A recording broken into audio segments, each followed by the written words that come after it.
যেহেতু বড় নেকি, যার যত টাকা বেশি সে তত দামি পশু কিনবে, একাধিক কিনবে, এ কথাই ঠিক। সারা জীবন 3 ভাই 3 জায়গায় থাকলেন, ঢাকায় চাকরি করলেন, কুরবানির সময় এসে বলছেন চলো যাই আমরা 3 ভাই একটা গরু কিনি। আপনাদের অর্থ সম্পদও পৃথক, ব্যাংক অ্যাকাউন্টও পৃথক, আজকে কোন দুঃখে 3 ভাইয়ের টাকা দিয়ে একটা গরু কিনলেন? হ্যাঁ, আমার পরামর্শ শোনেন, 3 ভাইয়ের টাকা দিয়ে একটা গরু কিনেন, সেটা আপনার আব্বার নামে করেন, আর আপনারা 3 ভাই মিলে 3টা ছাগল কুরবানি করেন, তাহলে সবারই হলো। দেখেন তো পরামর্শটা ভালো হয় কি না, এটাই হতে হবে। আপনি কম দামে কিনেন, দেখে সুন্দর বাজার একটা ছোট্ট ছাগল কিনেন, দাঁত হয়েছে বেশ সুন্দর ঝকঝকে, 10,000 12,000 15,000 কিনেন। ভুল পথে যাচ্ছেন কেন? সারা জীবন ভিন্ন থাকলেন, কুরবানিতে এক হয়ে গেলেন। আপনি বুঝলেন নিজের মতো, আল্লাহ বুঝে না। আপনি গোশতের জন্য কুরবানি করতে চাচ্ছেন কেন? এই খাতে ফিরে আসতে হবে, ফিরে আসতেই হবে। আরও জরুরি কথা যে কুরবানির গোশত 3 ভাগ করতে হবে, এমন কথা আল্লাহর নবী বলেননি। 3 ভাগ করলে গুনাহ হবে এ কথাও নয়। কুরবানির গোশত ফেরত নিলে, দান করার পরে ফেরত নিলে, যেমন বমন করে আবার মুখ খেয়ে নেওয়া হয় তেমন এ কথা নয়। কুরবানির গোশত খুব দামি জিনিস, আপনি ফকির মিসকিনকে দিবেন আর নিজে খাবেন। আল্লাহ তাআলা বলেন কুলু ওয়াতিমুল বায়েসাল ফকির, তোমরা নিজেরা খাও আর ফকির মিসকিন অসহায় মানুষকে খাওয়াও। আমাদের দেশে যে প্রথা হয়েছে সেটা পছন্দ নয়, তবে করতে পারে। কি প্রথা হয়েছে? আরে 3 ভাগ করো, করে বলে 1 ভাগ ফকির মিসকিনকে দাও, আর 1 ভাগ আত্মীয় স্বজনকে দেও খাও, আর 1 ভাগ জমা রাখো। তাহলে কুরবানি দিয়ে আত্মীয় স্বজন বজায় রাখতে হবে। এখন মানুষ প্রথা ধরে নিয়েছে চাঁপাইনবাবগঞ্জের মতো, যে কুরবানিতে জামাইকে দাবাত দিতে হবে, মেয়ের শ্বশুরকে দিতে হবে, ছেলের শ্বশুরকে দিতে হবে, না হলে সবাই বলবে কৃপণ। এটা কেন করবেন? একটা বড় মাছ কিনে আজকে দিয়ে পাঠান, এর নাম হাদিয়া। কেন আপনি এইটা দিয়ে সম্পর্ক বজায় রাখতে হবে, এদিকে গেলেন কেন? হাদিয়া তো আছেই। সম্মানিত দিনী ভাই বোন, কুরবানি দিয়ে আত্মীয় স্বজনের সম্মান রক্ষা করতে হবে, ভুল হিসাব। হাদিয়া দিয়ে আত্মীয় স্বজনের সম্মান রক্ষা করতে হবে এবং পরহেজগার মানুষকে হাদিয়া দিতে হবে, খাওয়ার জন্য বলতে হবে, এটাই বিধান। বলছিলাম 3 ভাগ করলে গুনাহ হবে কি? জি না। 3 ভাগ না করলে গুনাহ হবে কি? জি না। ভালো, বরং কি করতে হবে? বরং খান আর দিয়ে দেন, খান আর দিয়ে দেন। দেওয়ার মতো যদি মানুষ না থাকে তো 2-1 কেজি দিয়ে সবই রেখে দেন, কোনো সমস্যা নেই। 2-4-5 কেজি রেখে সবই দিয়ে দেন, সমস্যা নেই। বুখারী মুসলিমের হাদিসে এসেছে, আল্লাহ নবী আলীকে বললেন, আলী সব গোশত ফকির মিসকিনকে ভাগ করে দাও, ওর চামড়া ভাগ করে দাও, ওর গায়ের যে শীতের দিনে দেওয়ার যে একটা ঝুল, একটা কাপড় ছিল, একটা জিনিস ছিল যা গায়ে দেওয়া পশুটার, সেটা দিয়ে দাও ফকির মিসকিনকে। হাদিস বুখারী মুসলিম। আলী কসাইকে এখান থেকে গোশত দিবা না, কসাইকে টাকা দিয়ে কসাই ডেকে নিয়ে আসো। 2,000 থেকে 10,000 লাগুক তাতে আসে যায় না। আজকে অন্তত গোশত দিয়ে তাকে খুশি করতে হবে না। হ্যাঁ, আপনি যদি মনে করেন যে আমার বাড়ির কসাই, পাশের কসাই খুব নিঃস্ব মানুষ, সেটা ভিন্ন জিনিস। আপনি তাকে বলবেন না যে তুমি আমার সাথে কাজটা করে দিলে সেই জন্য এটা দিচ্ছি, এটা আপনি বলবেন না। বলবেন দেখো তুমি গরিব মানুষ, এই যে 2,000 টাকা নেও, আর গোশতটা আমি তোমাকে নিঃস্ব মানুষ হিসেবে দিলাম। কসাই কি দিতে আল্লাহ রাসূল নিষেধ করেছেন? নিষেধের পদ্ধতি বের করতে হবে, নিষেধেই থাকতে হবে। সম্মানিত দিনী ভাই বোন, আপনার পক্ষ থেকে আর আপনার পরিবারের পক্ষ থেকে একটি প্রাণী কুরবানি করতে হবে। প্রমাণে এই বুখারী মুসলিমের হাদিস 1, যেটা এখন বললাম, এইটা। এই যে বলছেন আল্লাহ তুমি এই কুরবানি কবুল করো আমার পক্ষ থেকে, মুহাম্মাদের পরিবারের পক্ষ থেকে, আর মুহাম্মাদের উম্মতের পক্ষ থেকে। তাহলে তার পক্ষ থেকে আর তার পরিবারের পক্ষ থেকে এক একটি ভেড়া কুরবানি করলেন। হাদিস বুখারী মুসলিম। 2, আয়েশা রাদিয়াল্লাহু তাআলা আনহা বলেন, ইন্না রাসূলুল্লাহ সাল্লাল্লাহু আলাইহি সাল্লাম আনহারা আন আলি মুহাম্মদ ফি হাজ্জাতিল ওয়াদায়ে বাকারাতান ওয়াহিদা। আল্লাহর নবী তার পরিবারের পক্ষ থেকে একটি গাভী গরু কোরবানি করেছিলেন বিদায় হজে। হাদিস বুখারী।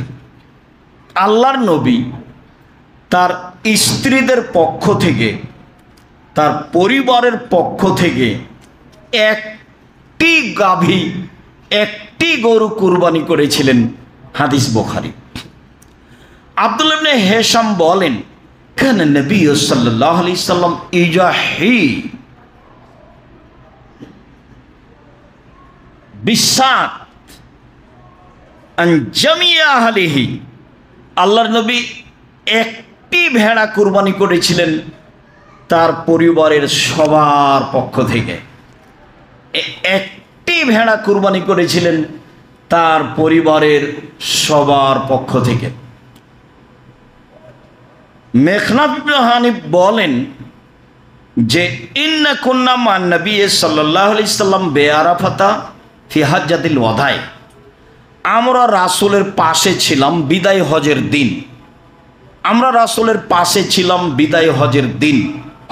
তিনি বক্তব্যের এক পর্যায়ে বললেন, ইয়া আইয়ুহান নাস, হে পৃথিবীর মানুষ, মনে রেখো, ইন্না আলা কুল্লি আহলি বাইতিন ফি কুল্লি আমিন উজিয়া। প্রত্যেক পরিবারের পক্ষ থেকে একটি কুরবানি হতে হবে। হে পৃথিবীর মানুষ, মনে রেখো, কিয়ামত পর্যন্ত অন্তত একটি পরিবারের পক্ষ থেকে একটি প্রাণী কুরবানি হতে হবে। আতা ইবনে ইয়াসার রাদিয়াল্লাহু তাআলা আনহু বলেন, সাআলতু আবু আইয়ুব আল আনসারী, আমি আইয়ুব আনসারীকে জিজ্ঞাসা করলাম, আচ্ছা ভাইজান, কাইফা কানাতি যাহায়া ফি আহাদি রাসূলিল্লাহ সাল্লাল্লাহু আলাইহি ওয়াসাল্লাম, রাসূলের যুগে কুরবানি প্রথাটা কেমন ছিল? রাসূলের যুগে সাহাবীগণ কিভাবে কুরবানি করতেন, এটা জিজ্ঞাসা। এখন আবু আইয়ুব আনসারী বিশিষ্ট সাহাবী, উনি বলছেন, কানা রাজুলু ইজাহি বিসাত, লোক মানুষ জবে করত একটি ছাগল, আনহু ওয়ান আহলে বাইতিহি, তার পক্ষ থেকে, তার পরিবারের পক্ষ থেকে, ফায়াকুলুন ওয়া ইয়াতিমুনা, তারা খেত খাওয়াতো, খেত খাওয়াতো, খেত খাওয়াতো।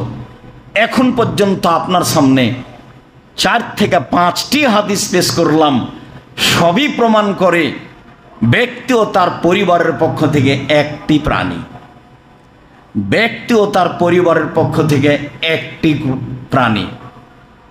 হজের মৌসুমে তিনি কুরবানি করেছিলেন 100টি উট, 63টি নিজে হাতে করেছিলেন, বাকি আলীকে করতে বলেছিলেন। ওই বুখারী মুসলিমের হাদিসে বোঝা যায়, যেহেতু কুরবানি অনেক বড় নেকির কাজ, যার যেমন টাকা আছে সে তেমন করে নেবে, নেকি হিসেবে 10টা, 2টা, 5টা, 1টা, যে যা পারে। সম্মানিত দিনী ভাই বোন, এখানে আর একটু কথা বলার পূর্বে আবারও পিছে ফিরে আসি। পিছে ফিরে এসে বলি, জরুরি কথা যে ভাগে কুরবানির প্রমাণে কোনো হাদিস নেই। ভাগে কুরবানির প্রমাণে আছে জন, ব্যক্তি। যদিও হাদিসগুলি সফরের সাথে সম্পৃক্ত, সফরের কথা না বললেও ব্যক্তি ও পরিবারের পক্ষ থেকে কোনো হাদিস নেই। এ যাবৎ 1990 সাল থেকে নিয়ে এখন পর্যন্ত 7 পরিবারের পক্ষ থেকে একটি প্রাণী কুরবানি করতে হবে এমন কোনো হাদিস আমরা অবগত হতে পারিনি। এদেশের আহলে হাদিস হিসেবে একজন বড় মাওলানা ছিলেন আব্দুল্লাহ আল কাফি আল কুরাইশি। রাহিমাহুল্লাহ জমিয়তের প্রধান ব্যক্তি ছিলেন এবং বড় পণ্ডিত মানুষ ছিলেন। আল্লাহ তাকে মাফ করুক, তার কবরের শাস্তি মাফ করুক, তার কবরকে প্রশস্ত আলোকিত করুক। তিনি বলেছেন, একটি গরুতে 7টি পরিবার অংশগ্রহণ করবে এমন কোনো হাদিস অবগত আমি নই। আর আমি আব্দুর রাজ্জাক বিন ইউসুফ সাধারণ মানুষ, একেবারেই সাধারণ। আপনাকে আমি খুব ভালোবাসি। আমার দীর্ঘ 35 বছরের তদন্তে আমার বিদ্যা কম, তদন্ত করি বেশি, আপনার বিদ্যা বেশি, এটা আমি মেনে নিই। আমার তদন্তের অভাব নাই আলহামদুলিল্লাহ। তাতে আমার অবগতিতে একটা গরুতে, একটা প্রাণীতে 7টা পরিবার অংশগ্রহণ করবে এমন কোনো হাদিস এই যাবৎ প্রমাণ হয়নি, কিয়ামত পর্যন্ত প্রমাণ হবে না বলে আমার জোরালো দাবি। সম্মানিত দিনী ভাই বোন, ইনশাআল্লাহ। এরপরে আমি বলছি, পরিবারের পক্ষ থেকে পশু কুরবানি করুন। টাকা বেশি আছে, ঢাকায় ব্যবস্থা রয়েছে আজও উট কুরবানি করার, করেন, উট কুরবানি করেন, বেশি নেকির ব্যাপার। একাধিক করেন। তো টাকা কম আছে, ষাঁড় করেন, কয়েক লক্ষ টাকা দিয়ে বড় মোটা তাজা হৃষ্টপুষ্ট ষাঁড় কিনেন। টাকা কম আছে, খাসি কিনেন। টাকা কম আছে, ছাগি কিনেন। ছাগি বুঝি না, যেগুলো বাচ্চা দেয়। টাকা কম আছে, ভেড়া ভেড়ি কিনেন। আজও বাজারে ভেড়া ভেড়ির দাম সবচেয়ে কম। একটা ভাগা নিতে যা টাকা লাগবে তাতে অন্তত 3টে ভেড়া কিনে পাওয়া যাবে। আপনি কার কথাই পড়ে ভাগে কুরবানি কিনতে গেলেন, আবার কলিজা নিয়ে সমস্যা, আবার হাড় নিয়ে সমস্যা, আবার ভাগ নিয়ে সমস্যা। এতদিন তো নাড়ি ভুঁড়ি নিত না মানুষ, এখন তো নেই। নাড়ি ভুঁড়ি নিয়ে সমস্যা, পা নিয়ে সমস্যা। এত বোঝা আপনি কেন মাথায় করতে গেলেন? যতই ধমক দেখাক না কেন, বলার গতি এভাবে আছে। কে বলেছে চলবে না, এইভাবে বলা আছে। আমি ওইভাবে বলিনি, তবে আমি বলছি আমার 35 বছরের তদন্তে ভাগে পরিবারের পক্ষ থেকে কুরবানির কোনো প্রমাণ নেই। 7 জন আছে, 7 পরিবার নেই। আশা যে আমি কথা স্পষ্ট করতে পেরেছি। সম্মানিত দিনী ভাই বোন, দ্বিতীয় যেটা বলতে চাচ্ছি সেটা হলো এই যে দেখে কিনতে হবে ঠিকঠাক আছে কিনা, কান, নাক, লেজ, দাঁত, পা রোগা কিনা, মোটা তাজা কিনা, শিং আছে কিনা। শুনুন, হাদিস সহি। কিনে নিয়ে এসে যদি শিং ভেঙে যায় তাহলে এটা বিক্রি করে দেন, আর একটা কিনেন। যদিও অনেকে বলতে চেয়েছেন যে কিনে যদি নিয়ে আসার পরে ভেঙে যায় তাহলে করতে পারে, করতে পারে, আপনি পরিবর্তন করে দেন, সেটাই ভালো। নিখুঁত প্রাণী কুরবানি করেন। আমি আপনাকে জোরালোভাবে অনুরোধ জানাচ্ছি, আপনি আমার দিনী ভাই, আপনি আমার দিনী বোন। আমি আপনাকে জিনিসটি বোঝানোর চেষ্টা করেছি। যদি কোথাও ভুল থেকে থাকে তাহলে আপনি সালাতের পরে বললে আপনার সামনে আমি স্পষ্ট করার চেষ্টা করব।